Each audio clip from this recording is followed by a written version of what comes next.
साल था 2019। ऑस्ट्रेलिया की पार्क्स ऑब्जर्वेटरी का मुरियांग टेलीस्कोप कई महीनों से हमारे सबसे करीबी स्टार प्रॉक्सिमा सेंटोरी को ऑब्जर्व कर रहा था। इसे ऑपरेट करने वाले रिसर्चर्स इस बात का पता लगाना चाहते थे कि क्या ये सितारा इसे ऑर्बिट कर रहे रॉकी प्लेनेट प्रॉक्सिमा बी पर लाइफ को सस्टेन कर सकता है। लेकिन उनके इस रिसर्च ने तब एक नया मोड़ ले लिया जब search for extra terrestrial intelligence यानी सेटी के एक under graduate Australian student Shane Smith ने एक बहुत ही स्ट्रेंज रेडियो सिग्नल को डिटेक्ट किया। ये सिग्नल स्ट्रेंज इस वजह से था क्योंकि जब शेन ने अपनी इस डिटेक्शन की बात अपने सीनियर से की तो उन्होंने पाया कि ये सिग्नल यूनिवर्स में मौजूद किसी भी दूसरे नेचुरल सिग्नल से मैच नहीं हो रहा था। इसी के साथ जब उन्होंने उस सिग्नल को स्टडी किया तो पाया कि वो सिग्नल 982 मेगाहर्ट्ज की एक नैरो बैंड रेंज में फिट हो रहा था, जिसको हम आर्टिफिशियल सैटेलाइट्स और स्पेसक्राफ्ट के साथ कम्युनिकेट करने के लिए यूज करते हैं।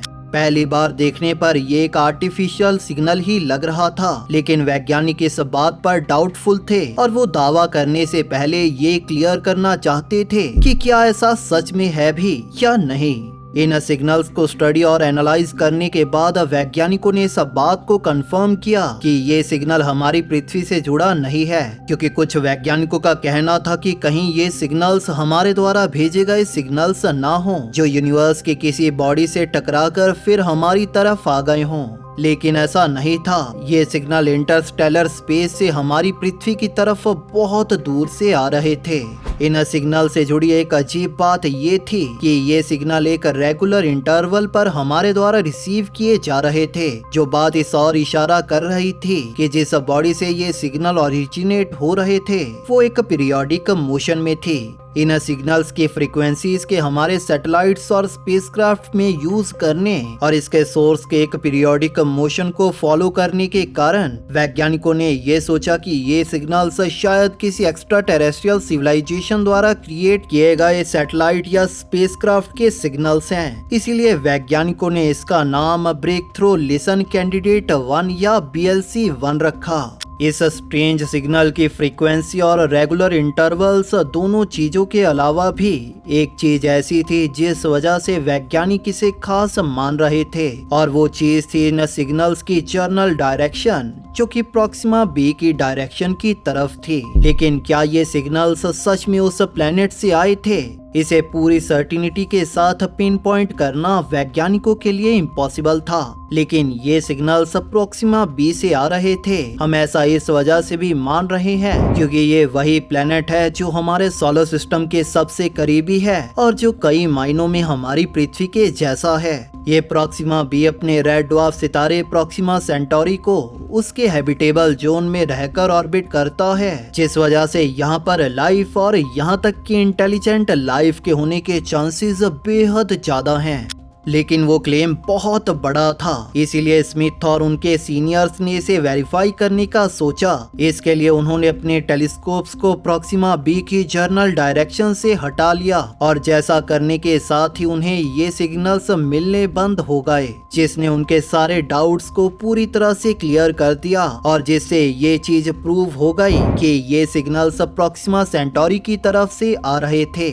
लेकिन हम दावे के साथ ये बात कैसे कह सकते हैं कि ये सिग्नल प्रॉक्सिमा बी से ही आ रहे थे? तो इसका जवाब हमें मिलता है रिसर्चर से, जो एक अच्छे एस्टिमेट के साथ ये कह सकते हैं कि ऐसे सिग्नल प्रॉक्सिमा बी से आए होंगे। लेकिन कैसे?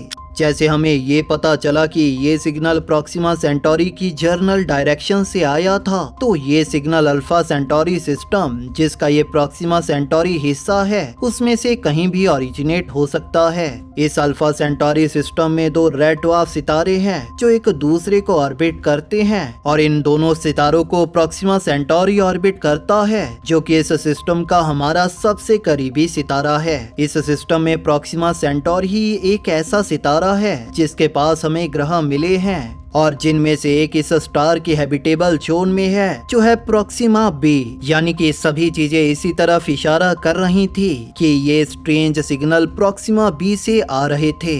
लेकिन इससे भी एक बहुत बड़ी प्रॉब्लम जुड़ी थी, जो थी कि प्रॉक्सिमा सेंटोरी एक रेड ड्वार्फ सितारा है और इस तरह के सितारे काफी अनस्टेबल होते हैं। ये हर दिन इसके सरफेस से भारी अमाउंट में एक्सरेज को एमिट करता है। इन एक्सरेज को हमारा सूर्य भी एमिट करता है, लेकिन सूर्य के कंपैरिजन में इनकी अमाउंट 500 गुना से भी ज्यादा थी। वहीं पर 2017 के मार्च में ये सितारा 10 सेकंड में ही 1000 गुना चमकदार हो गया था। यानी कि हम पूरी श्योरिटी के साथ प्रॉक्सिमा बी की हैबिटेबिलिटी के बारे में कुछ नहीं कह सकते।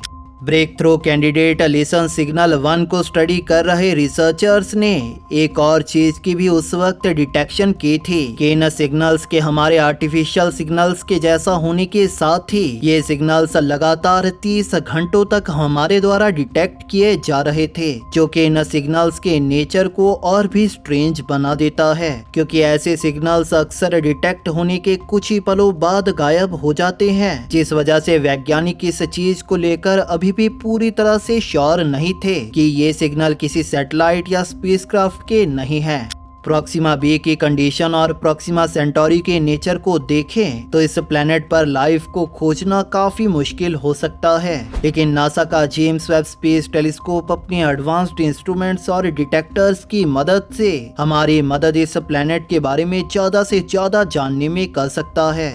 जेम्स वेब स्पेस टेलीस्कोप की कैपेबिलिटीज को लेकर कुछ रिसर्चर्स तो इतने श्योर हैं कि एक रिसर्च पेपर के अकॉर्डिंग ये प्रॉक्सिमा बी पर आर्टिफिशियल लाइट को डिटेक्ट कर पाएगा। इस स्टडी को अंजाम देने वाले रिसर्चर्स ने ये सब इस आइडिया पर बेस होकर कहा था कि प्रॉक्सिमा बी अपने होस्ट स्टार को इतना करीबी से ऑर्बिट करता है कि इसके अपने सितारे से टाइडली लॉक्ड होने के चांसेस बेहद ज्यादा होंगे, जिसकी वजह से इसकी एक साइड हमेशा ही इसके सितारे की तरफ रहेगी और दूसरी हमेशा अंधेरे में। लेकिन इसके बाद भी इसके चांसेस बेहद ज्यादा होंगे कि इसकी अंधेरे वाली साइड एक एलियन सिविलाइजेशन मौजूद हो, जो उस डार्क साइड पर पनप रही होगी और अंधेरे में देखने के लिए टॉर्च, एलईडी या ट्यूबलाइट्स जैसे लाइट के आर्टिफिशियल सोर्स का इस्तेमाल कर रही हो। ये सुनने में सही सा लग सकता है, लेकिन ब्रेक थ्रो इनिशिएटिव से जुड़े साइंटिस्ट इस बात से कन्विंस नहीं है। इसे समझने के लिए सोचिए कि जो जीवन हमारी पृथ्वी के समुद्रों में है, क्या उन्हें किसी तरह की आर्टिफिशियल लाइट की जरूरत पड़ती है?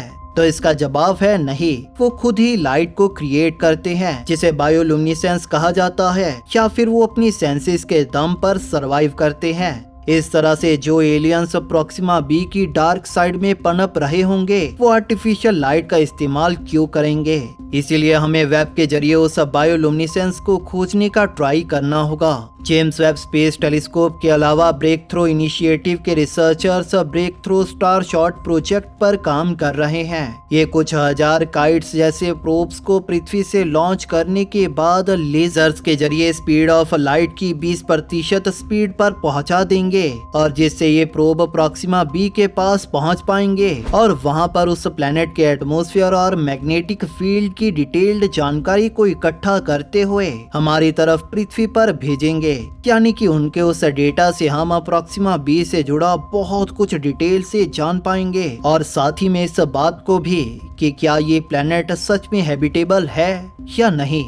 लेकिन तब तक BLC-1 सिग्नल हमारे द्वारा 1977 में खोजे गए वाओ सिग्नल के जैसे ही थोड़ा डाउटफुल रहेगा। इन दोनों सिग्नल्स पर आज भी रिसर्च जारी है। ये सिग्नल एलियन लाइफ द्वारा भेजे गए हैं या नहीं, इसके बारे में भले ही आज हम दावे से नहीं कह सकते, लेकिन हो सकता है कि जेम्स वेब स्पेस टेलीस्कोप के ऑब्जर्वेशंस हमें प्रॉक्सिमा बी की लाइफ को देखने में मदद करें।